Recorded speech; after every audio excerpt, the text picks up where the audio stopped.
बोलो श्याम बोलो, राधा स्वामी नाम बोलो, जब भी जुबान खोलो राधा स्वामी नाम बोलो, सुबह बोलो शाम बोलो। लड़का था किसी गांव में, उसकी शादी होगी।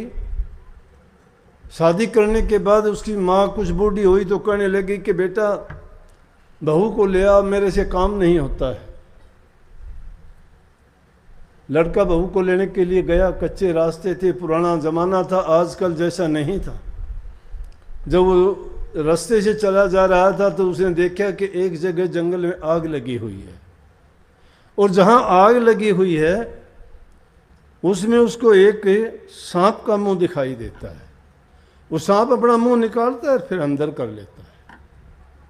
उसने एक बार देखा, शक हुआ कि आग में सांप कहाँ से हो सकता है, लेकिन वो सांप जब बाहर निकलता अग्नि को देख के फिर अंदर चला जाता। अग्नि की तपन के कारण जमीन भी गर्म थी और उस बिल से वो निकलना चाहता था। कोई भी जीव होता है जब उसको तकलीफ होती है, चाहे वो उसको कितना भी योनि उसकी बुरी हो, गंदी हो, कितना भी उसको दुख कष्ट हो, लेकिन उसी योनि में वो सुखी रहता है। कितने कितने गंदी योनियां हैं, जीव उसमें सुखी है। वो क्यों है कि जब ये जीवों को काल पुरुष इस दुनिया में लेके आया तो उसने वरदान मांग लिया था कि जो भी रूहें मुझे दी गई हैं उन रूहों को जिस योनि में भेजा जाए उसी योनि में खुश रहें। सत्य पुरुष ने उसको वरदान दिया कि जाओ खुश रहेंगे। दूसरा कि उनको अपने पिछले जन्म याद ना रहे, बोला कि ये भी तुझे वरदान दे दिया। तो ये एक वरदान ऐसे जीव को मिला हुआ है कि जिस योनि में चाहे कितना भी तकलीफ हो, कितनी भी गंदा जीवन वो व्यतीत करता हो, लेकिन उसको अगर तुम मारने के लिए जाओगे तो वो मरना नहीं चाहता। सुअर जैसी गंदी योनि भिक्षा खा के पेट भरता है, सर्प जैसी योनि जिसके पैर नहीं, पेट के बल चलता है, हाथ नहीं, पाँव नहीं, कान नहीं, क्या उसका जीवन है। अगर कोई दूसरा जीव उस पर आक्रमण कर दे तो उसके पास एक मुंह के सिवाय या कोई रास्ता थोड़ा है कि वो बचाव कर लेगा अपना, नहीं, सिर्फ अपने मुंह को ही तो बचाता है। कितने और दूसरे जीव जंतु हैं, पक्षी हैं, क्या कर सकते हैं, उड़ सकते हैं, भाग सकते हैं, जानवर हैं वो भी इसी प्रकार से। लेकिन इंसान को सारे बहुत अच्छी अच्छी चीज़ों से प्रभु ने नवाजा। मेरा कहने का तात्पर्य उस कहानी का भी मतलब यही है कि कोई भी जीव किसी भी योनि में जाता है उसमें खुश रहेगा, वो छोड़ना नहीं चाहता उसको। आप चाहे उसको लाख कहो कि चल तेरे को मैं ये करवा दूंगा। महात्माओं ने ऐसे ऐसे कई उदाहरण दिए भी, उन जीवों के पास जाके कहने लगे अरे चल तुझे मैं वैकुंठ में ले चलता हूँ, स्वर्ग लोक में ले चलता हूँ, तुझे विष्णुपुरी में जगह दिला देता हूँ, क्यों इतनी गंदी योनियों में पड़ता है। लेकिन इनकार कर देता है, कहता है कि अभी तो मैं खुश हूँ, मेरे परिवार में खुश हूँ, मेरे बच्चों में खुश हूँ, तेरा क्या लेता हूँ मैं, कभी चलूँगा, अगर मौका लग गया तो फिर आना। तो ऐसी ऐसी अनेकों कहानियाँ हैं, कई बार सत्संगों में बताई भी जाती हैं। तो उस सर्प का भी यही हाल था, लेकिन बाहर जब निकलता तो उसको बेचारे को तपन लगती, फिर अंदर चला जाता। उसने सोचा, उसके पास गया, जाके देखा तो सर्प कहने लगा कि भाई मुझे बाहर निकाल दे तू, मैं तेरा एहसान नहीं भूलूंगा। दया आई, इंसान फिर भी दूसरे की पीड़ा समझता है, और धर्म का ये मूल है, जो इंसान पर पीड़ा को समझता है उसके बड़ा कोई धर्म नहीं है। कभी ये सोचते हो कि किसी नाम के धर्म से बंध के कि मैं कबीर पंथी, मैं राधा स्वामी, मैं दादू पंथी, मैं नानक पंथी, मैं सिख धर्म का, मैं हिंदू धर्म का, मैं ईसाई धर्म का, इन धर्मों में अगर बंध जाते हो और तुम अगर नेक काम नहीं करते हो, दूसरों पर दया नहीं करते हो, तो आपका कोई धर्म नहीं। धर्म इंसान को सिखाता है दूसरे जीव की सहायता करना, मदद करना, उन पर जितना हो सकता है उसको तन से, मन से, धन से, हर प्रकार से सुख पहुंचाना। क्योंकि जिसके दिल में दया है वही धर्म है, जहाँ दया नहीं है वहाँ धर्म नहीं है। दया आई, उसको इंसान था, उसके दिल में दुष्ट लोगों के भी दया आती है कभी ना कभी।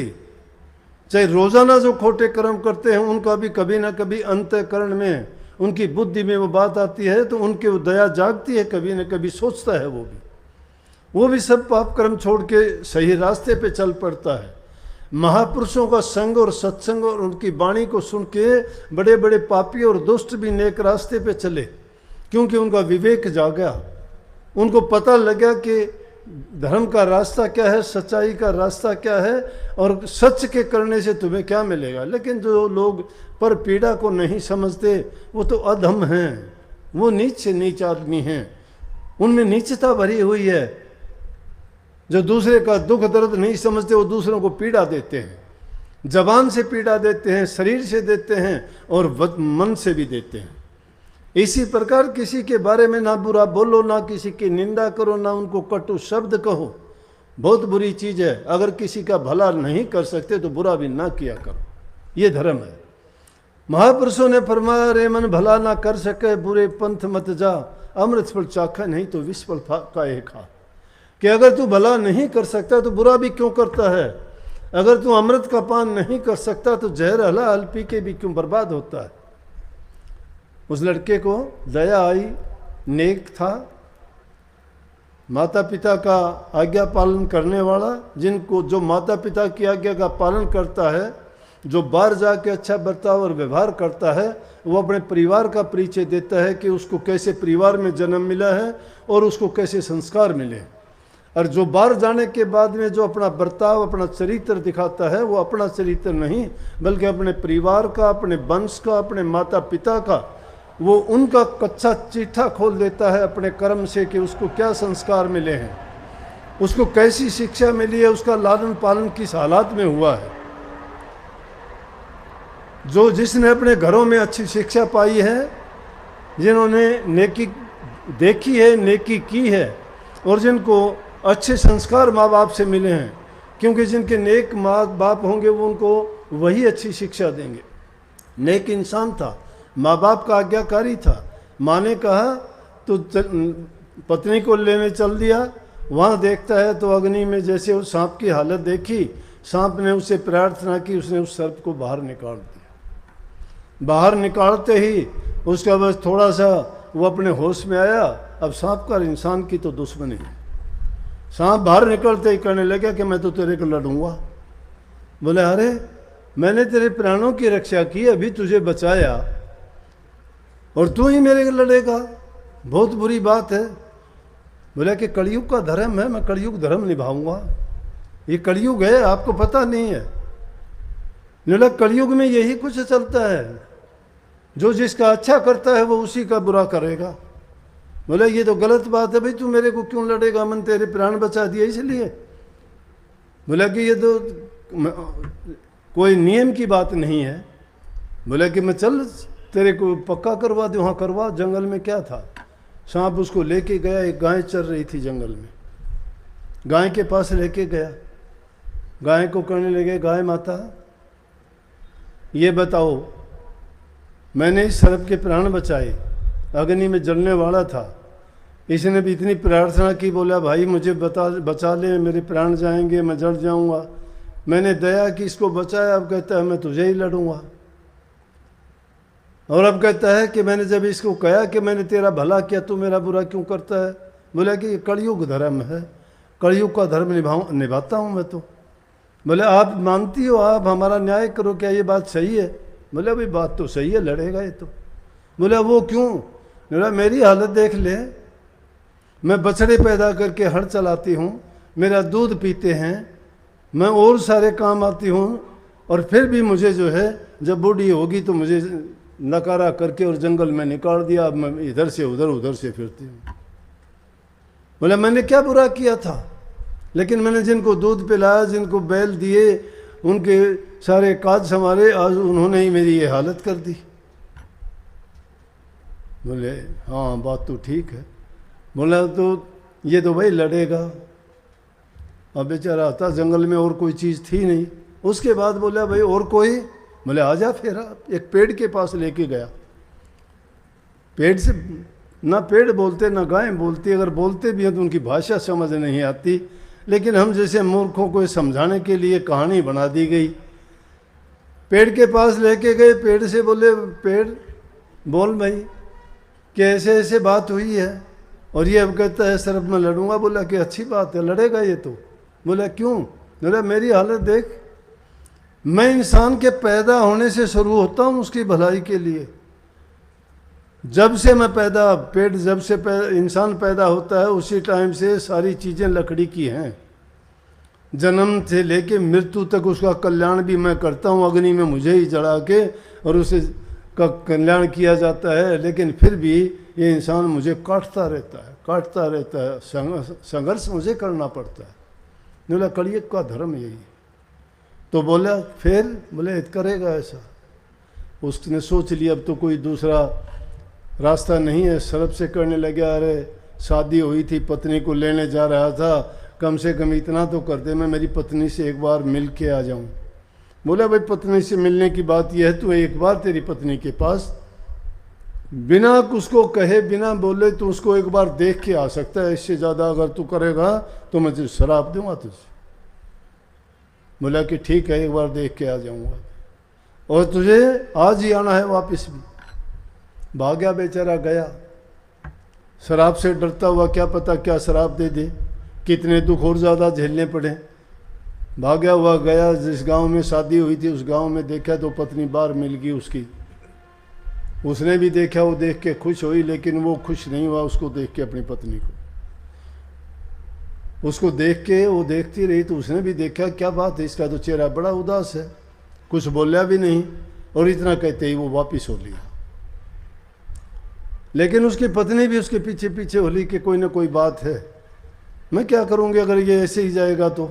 मुझे ना लेके जा रहा है, ना मेरे से बात की है, ना कोई इसने अपना दुख दर्द तकलीफ बताया है कि कम से कम पूछो तो कि। आगे आगे वो पीछे पीछे वो भागते भागते जंगल में उसी सरब के पास पहुंच गए। सरब के पास पहुंच के सरब कहने लगे आ गया भाई। तो उसकी पत्नी को भी पता लग गया कि बचनों में बंधा हुआ था ये, और इसी कारण से ये बोल नहीं पाया। बोला कि तेरी पत्नी साथ क्यों आई है? बोला कि मैं बोला नहीं कुछ भी इससे, ये इससे पूछ। उससे बोला कि तू इसके साथ कैसे आई, तेरे से बात की? कहने लगा मेरे से कोई बात नहीं की, मैंने इसको उदास देखा, मेरा पति है, मैं इसलिए सोच लिया कि कोई ना कोई उलझन या समस्या है, इसीलिए मैं इसके साथ साथ भागी हुई आई हूँ। पत्नी का फर्ज और धर्म बनता है कि अगर पति किसी मुश्किल में है, परेशानी में है, तो पत्नी उसकी अर्धांगनी है, उसके दुख दर्द तकलीफ पीड़ा में साझी हो। और जब वो पत्नी उसके दुख दर्द और पीड़ा को बराबर बंटवा लेती है तो यूँ समझो कि वो पतिव्रत धर्म का पालन करती है, और पति पत्नी का जो रिश्ता होता है वो पक्का निभाती है। लेकिन अब तो टाइम और वक्त ऐसा है, जैसा कि बताया कि इस माया ने ऐसा छड़ लिया, ना पति पत्नी का है ना पत्नी पति की रही है, विश्वास किसी का नहीं रहा, क्योंकि कलयुग धर्म का पालन करते हैं सभी लोग। ये बस की बात नहीं है, हवा ऐसी चलती है, सबके लिए नहीं है ये बात।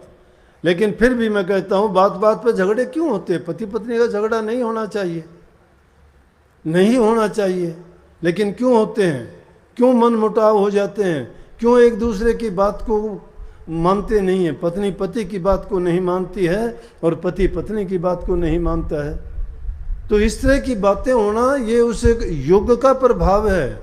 इस युग में ऐसे विचार, ऐसे ख्यालात, ये उस रचना का एक हिस्सा है जिसमें इस माया ने, इस भटियारी ने जो खेल रचा हुआ है उसके अनुसार सब हो रहा है। क्या किया? उसकी पत्नी से पूछा आप क्यों आई? बोला कि मैंने इसकी हालत देखी, मेरा पति है इसलिए मैं देख के आई हूँ। बोला कि इसको तो अब मैं लड़ूंगा, ये ख़त्म हो जाएगा। बोले आप क्यों लड़ेंगे? बोला बस मैं अपना धर्म निभाता हूँ। बोला लेकिन मेरा क्या कसूर है? ये मेरा पति है, मैं विधवा हो जाऊंगी, मेरा गुजरान कैसे होगा? मैंने कौन सा पाप किया था जिसके कारण तू इसको लड़के मेरे से जुदा कर देगा? मेरा रोजी रोटी का, मेरा लालन पालन मेरा कौन संभाल करेगा ज़िंदगी में? बोला कि इसका मैं इंतज़ाम करूँगा, उसकी चिंता ना कर। बोला क्या करोगे? बोला कि यहाँ आ, मैं तेरे को बताता हूँ, जिस बम्बी में मैं रहता था थोड़ी दूर, उसमें सोने ही सोना है, सोने की खान है, मैं उसके ऊपर रहता था। तेरे को वो बता देता हूँ, उसको खोद लेना, और वो सोने की खान जब आपको मिल जाएगी मैं इसको लड़ जाऊँगा, ख़त्म हो जाएगी। बोला ठीक है बता दे, फिर बेशक लड़ जाना। वो उसको लेके गया, ले जाके उसने बम्बी में बढ़ के और उसने दिखाया कि ये देखो इसमें ऐसा सोना है और ये है। जब वो उसमें अंदर घुसा तो उसने एक लकड़ी उठा ली, और जब वो बाहर आया तो आते ही उसकी मारी लकड़ी। सांप की लकड़ी लग जाओ, बीच में लाठी लग जाओ, टूट जाता है, टूट गया। बोला कि तूने ये क्या किया? बोला मैं भी कलयुग का धर्म निभाती हूँ, जो जिसका अच्छा करता है। तूने सोने की खान बता दी अब हमें, अब मैं तुझे जिंदा क्यों छोड़ूंगी? इसने तेरा बुरा नहीं किया था तो तूने भी मेरा बुरा नहीं किया, तूने सोने की खान बताई है। कहने का मतलब ये है कि इस युग में जो इंसान जिसका भला करता है, हित करता है, जिसको वो जीने का रास्ता देता है, वही इंसान उसका सबसे बड़ा दुश्मन बनता है।